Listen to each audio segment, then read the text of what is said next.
Boa tarde, boa noite. Eu sou a professora Amanda Susi e a aula de hoje será sobre arranjos.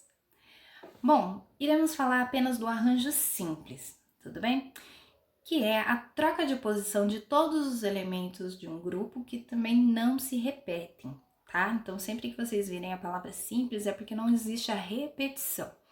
É um evento composto de duas etapas ou mais sucessivas e dependentes da mesma forma que a permutação, tudo bem? Aqui também no arranjo temos a importância da ordem dos elementos. A cada posição que eles trocam é considerado uma nova ordem, tudo bem?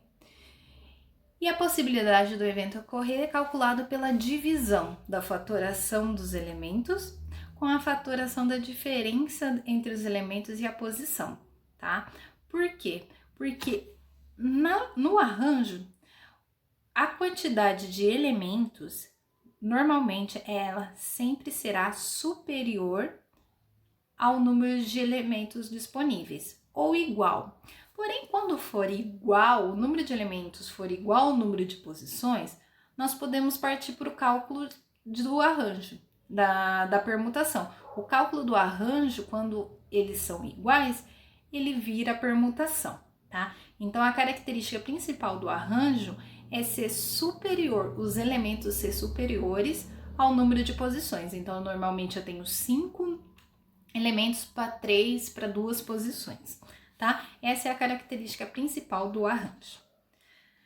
Vamos para o primeiro exemplo do arranjo simples. Se eu tiver quantos números de 2 algarismos, ou seja, com 2 posições, é possível escrever com os números 3, 5 e 7. Ou seja, eu tenho 3 elementos para 2 posições, tudo bem? Ou seja, se eu tivesse 3 elementos para 3 posições, a fórmula do arranjo, ou o cálculo para o arranjo, viraria a permutação, tá bom?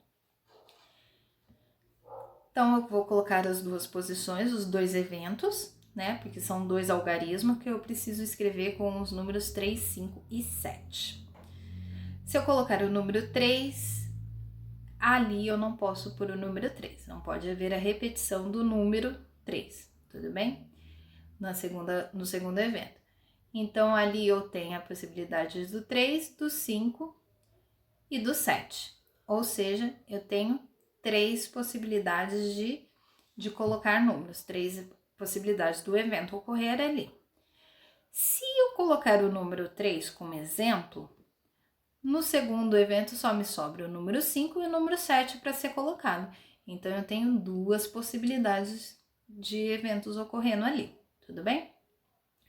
Usando o princípio multiplicativo, eu vou ter 6 possibilidades de números de 2 algarismos escritos com os dígitos 3, 5 e 7.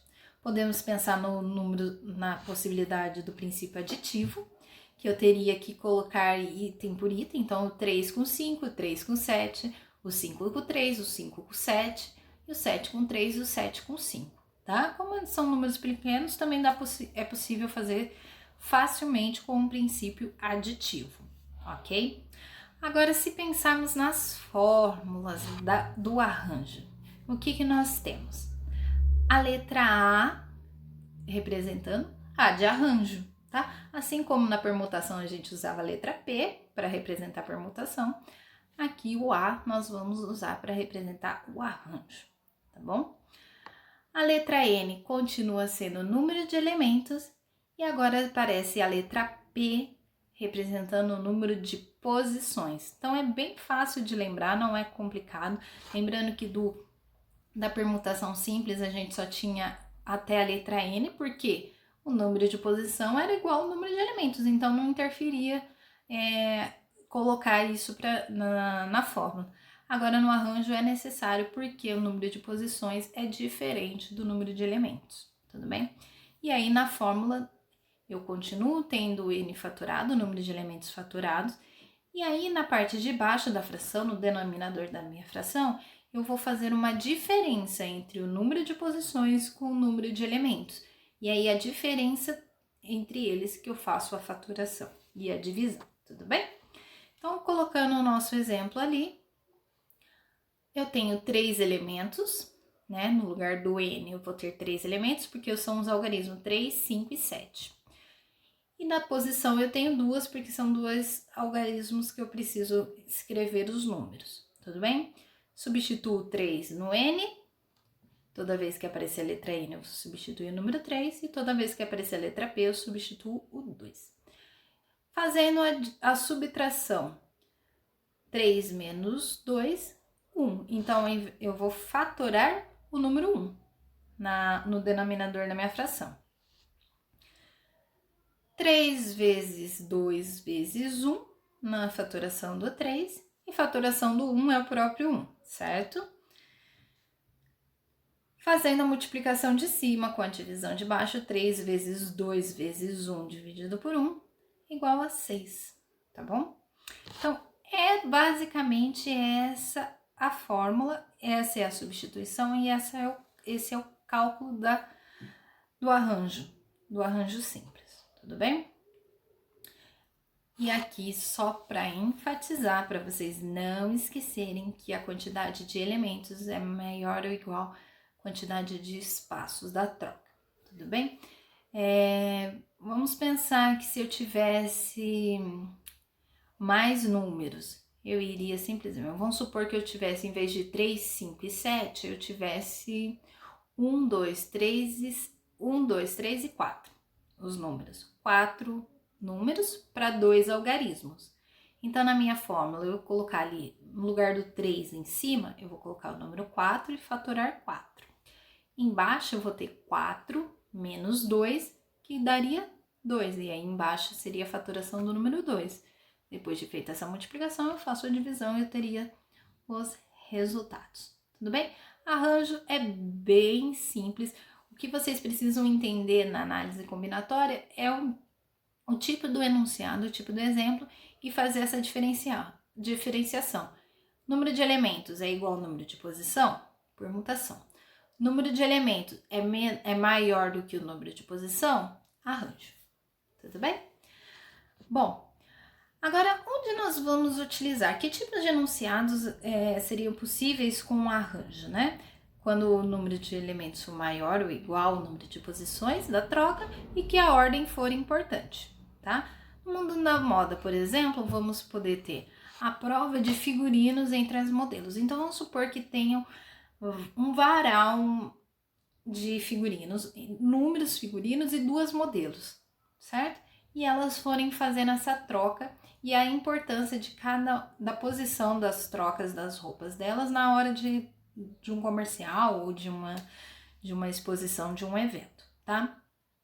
Se eu pensar na escolha de brincos, então a pessoa tem vários brincos e 2 furos e fizer essas trocas em que a posição de cada um vai ser importante, né? Vai mudar a localização, inclusive a troca de anéis e alianças, né? E normalmente a gente tem mais do que dedos. Na tecnologia, quando fazemos emplacamentos de carro, tá? Emplacamento de chassis, marca de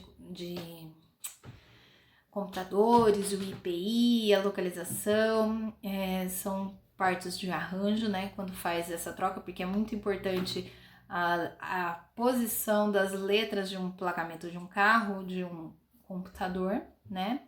Faz a diferença se for PMG, GPM, são placas diferentes e representam carros diferentes, né? Assim como a ordem da senha de um banco, onde o celular, quando nos esquecemos quais são esses números, então a ordem que eu for colocar na senha do banco vai ser muito importante, certo? E aí, às vezes, quando nós esquecemos essa senha, nós temos 10 possibilidades de números, né? Do 0 ao 9. E aí, a senha do banco ou senha do celular, normalmente as posições são menores. Então, são exemplos também de enunciados e de problemas. A criação de códigos ou senhas também, né? Como falado anteriormente. Lembrando também da fotografia, que eu falei na aula de permutação composta. Fotografia, quando a gente pensar nela na tecnologia, elas são números, né? Que representam cores. Quando eu faço a troca da imagem, geralmente o número de elementos vai ser diferente do número de posições se a foto for retangular, né? E aí eu tenho um caso também de arranjo. Em organização ou geral, nós podemos ter ganhadores de uma competição, ou seja, uma equipe, corredores, e aí a posição que eu posso ter de ganhadores. Se eu tiver 10 competidores e 3 pessoas para o pódio, quais possibilidades de ganhadores? Pensando que cada corredor é de um país, né?